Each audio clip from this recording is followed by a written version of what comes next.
ডিম দিয়ে কিভাবে লাউ রান্না করলে ডিম ও লাউয়ের কালার দুটোই সুন্দর হবে সেটাই আজকে আপনাদের সাথে শেয়ার করব। হ্যালো এভরিওয়ান, আসসালামু আলাইকুম। কেমন আছেন সবাই? আশা করি অনেক ভালো আছেন। আলহামদুলিল্লাহ, আমিও অনেক ভালো আছি। প্রথমে একটা হাঁড়িতে রান্নার তেল দিয়ে নিয়েছি। তেলটা একটু গরম হয়ে এলে এখানে দিয়ে দিব রসুন কুচি। রসুনটা হালকা বাদামি হয়ে এলে দিয়ে দিব পেঁয়াজ কুচি। পেঁয়াজটা একটু নরম হয়ে এলে এখানে দিয়ে দিব হলুদ গুঁড়ো,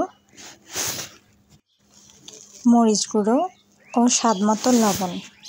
অনেকেই লাউয়ের মধ্যে মরিচ গুঁড়ো দিতে চায় না, আমার ভালো লাগে তাই আমি দিয়েছি।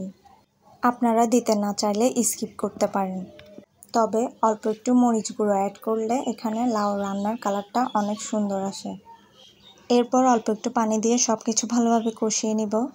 এখানে আমি হাফ কেজির মতো লাউ ভালোভাবে ধুয়ে ছোট ছোট টুকরো করে নিয়েছি। এবার ভালোভাবে মশলাগুলো কষানো হয়ে গেলে দিয়ে দিব লাউগুলো নেড়েচেড়ে ভালোভাবে মশলার সাথে মিশিয়ে নিব।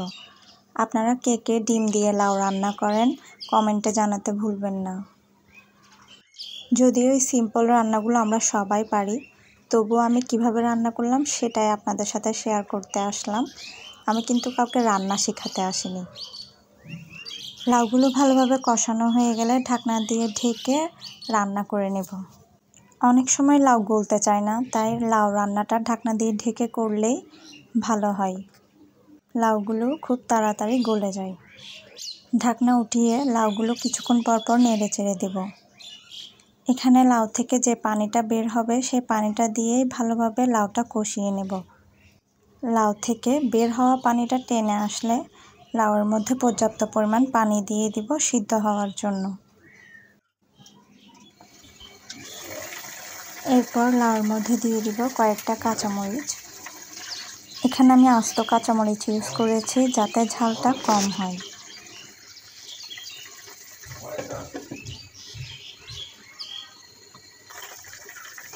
রান্নার প্রায় শেষ পর্যায়ে একটা ডিম ভালোভাবে ফেটিয়ে লাউয়ের মধ্যে দিয়ে দিব।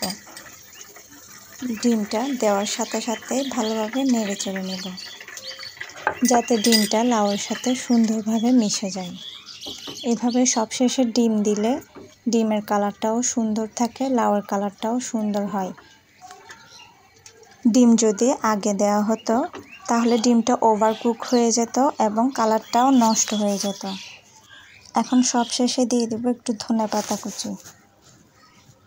যারা এতক্ষণ ধৈর্য ধরে আমার এই ভিডিওটা দেখেছেন তাদের সবাইকে অসংখ্য ধন্যবাদ।